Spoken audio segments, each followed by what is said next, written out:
आदि गुरु शंकराचार्य विरचित वेद सार शिव स्तोत्र के आज इस वीडियो में हम 6वें और 7वें श्लोक का उच्चारण एवं इसका हिंदी अर्थ देखेंगे, जिसमें सर्वप्रथम 6वें छंद का उच्चारण करते हैं।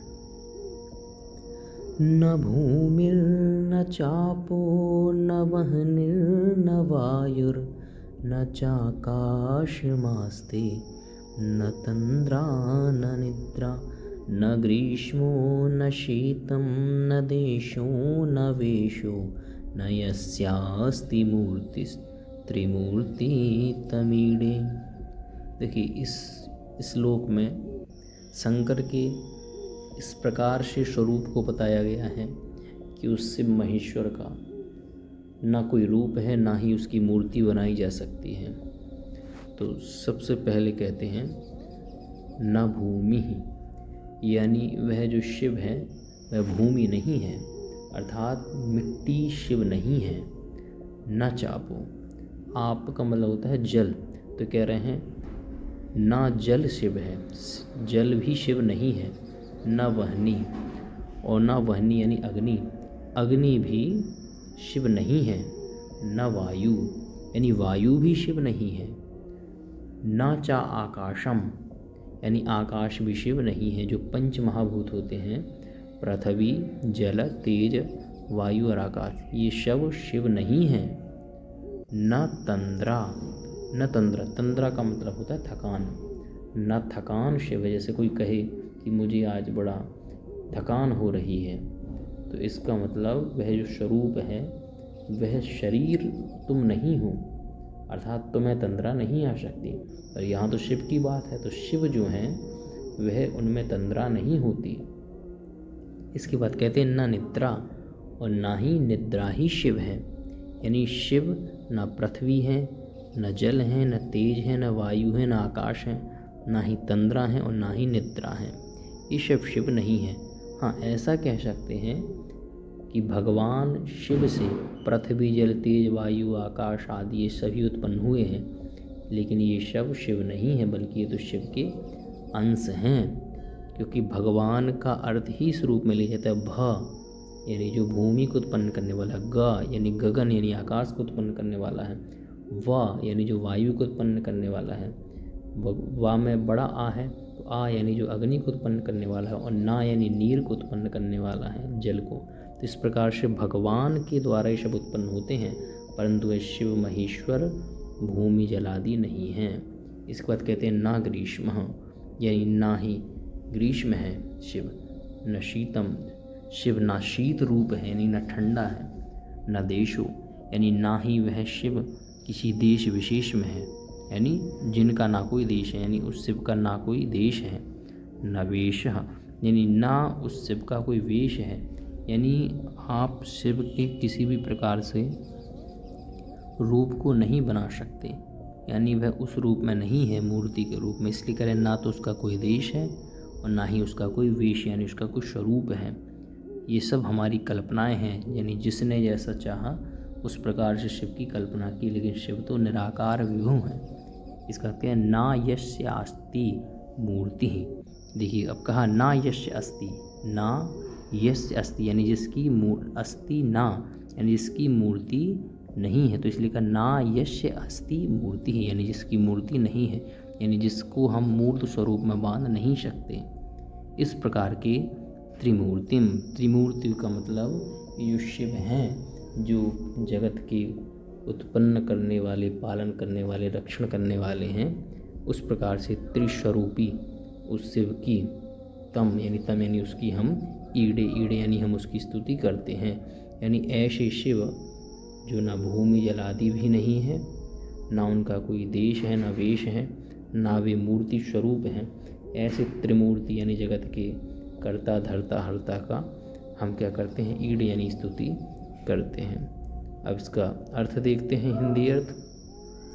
जो ना पृथ्वी है, ना जल है, ना अग्नि है, और ना वायु है, और ना आकाश है, ना तंद्रा है, ना निद्रा है, ना ग्रीष्म है और ना शीत है, तथा जिनका ना कोई देश है, ना वेश है, उन मूर्तिहीन त्रिमूर्ति को मैं स्तुति करता हूँ। अब 7वें श्लोक का उच्चारण और इसका अर्थ देखते हैं।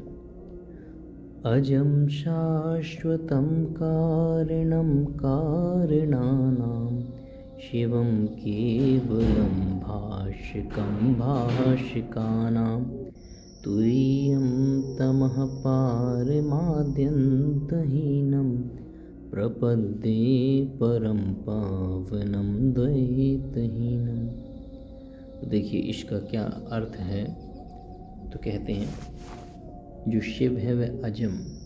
देखिए जिसका जन्म होता है वह अलग है, लेकिन जिसका जन्म नहीं होता उसको कहते हैं अजन्मा यानी अजम। और जिसका कभी जन्म नहीं होता, जो शाश्वत है, हमेशा रहता है।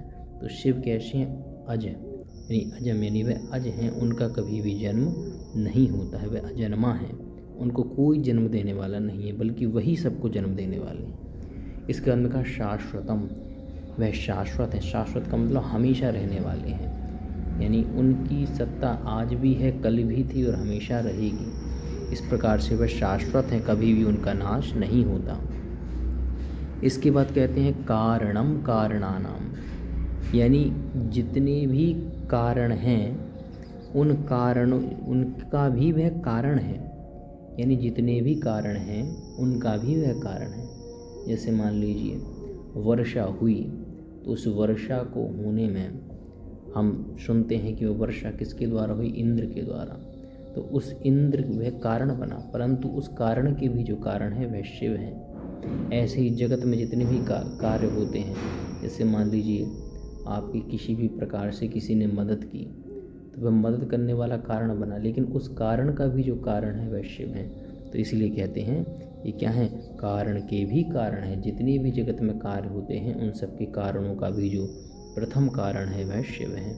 इसलिए उनका विशेषण है कारणम कारणानम। फिर कहते हैं शिवम केवलम। देखिए अब यहाँ पे शिवम का अर्थ यानी जो मोक्ष प्रदाता है ना, ऐसा भी कह सकते हैं। और ऐसे एक साथ में अर्थ निकालें तो शिव भी वह कैसे हैं? केवलम। शिव कैसे हैं? केवल हैं। केवल का मतलब एक अकेले हैं, उनके जैसा कोई दूसरा नहीं है। इसलिए शिव का एक विशेषण केवल भी है। केवल का मतलब एक, यानी वे शिव कैसे हैं? एक हैं। इसके बाद में यहाँ पे जो शिव का अर्थ लिया गया है, मोक्ष भी ले सकते हैं और कल्याण स्वरूप है ऐसा। तो शिव यानी कल्याण स्वरूप है और केवल यानी एकमात्र है। इसके बाद में कहते हैं भाषकम भाषकानाम, यानी वे कैसे हैं? भाषक हैं। किसका? भाषकानाम, यानी इस जगत को प्रकाशित करने वाले जो पदार्थ हैं, उन प्रकाशित करने वाले पदार्थों के भी जो प्रकाशक हैं वह शिव हैं। कैसे? जैसे सूर्य इस जगत को प्रकाशित करता है, लेकिन उस सूर्य को भी प्रकाशित करने वाले शिव हैं। इसीलिए कहा भाषकानाम, यानी जो इस जगत को प्रकाशित करते हैं, भाषित करते हैं, उनके भी भाषक, उनके भाषक कौन है? शिव। इसलिए शिव का विशेषण है भाषकम भाषकानाम, यानी जगत को प्रकाशित करने वाले का भी ये है शिव क्या है? प्रकाशक हैं। इसके बाद में कहते हैं तुरीयम। तुरीय का मतलब होता है चतुर्थ। देखिए 3 अवस्थाएं होती हैं जगत में। स्वप्न अवस्था होती है, जागृत अवस्था होती है, एक सुषुप्ति अवस्था होती है। परंतु शिव इन तीनों से ऊपर हैं, इसलिए उनकी अवस्था चतुर्थ है। तो तुरीयम यानी वह इस जगत से परे हैं अथवा चतुर्थ अवस्था वाले हैं। इसके बाद में कहते हैं तमहा पारम। देखिए तमह का मतलब होता है अंधकार, तो उस अंधकार से भी जो परे है, यानी अंधकार उनको स्पर्श भी नहीं कर सकता क्योंकि वह तो प्रकाशक हैं। तो कहते हैं वह तमहा पारम, यानी वह तमह से यानी अंधकार से अथवा अज्ञान से परे हैं। इसके बाद में कहते हैं आद्यंतहीनम। आद्य का मतलब होता है पहला और अंत का मतलब होता है लास्ट। तो जो प्रारंभ और अंत से रहित हैं, यानी ना ही उनका कभी प्रारंभ हुआ और ना ही कभी उनका अंत होगा, क्योंकि वह तो शाश्वत है। इसलिए उनका एक विशेषण है अत्यंतहीनम, आद्यंतहीनम, यानी जो प्रारंभ और अंत से हीन हैं। इसके बाद में कहते हैं इस प्रकार के जो शिव हैं, जितना भी हमने विशेषण बताए, ऐसे शिव के प्रपत्ति, यानी हम उनकी क्या करते हैं? अर्चना करते हैं। वह कैसे हैं? परम पावनम, परम पवित्र हैं। परम यानी बिल्कुल उत्कृष्ट, पवन यानी पवित्र हैं। इस प्रकार के शिव और क्या है उनका विशेषण? द्वैतहीनम, वे द्वैत से रहित हैं, यानी वहाँ पर द्वैत नहीं बनता, वह अकेले हैं, उनके जैसा कोई नहीं है, इसलिए द्वैतहीनम यानी द्वैत से रहित हैं, वे अद्वैत स्वरूप हैं। इस प्रकार से यह शिव के विशेषण होते हैं। अब इसका हिंदी अर्थ देखते हैं।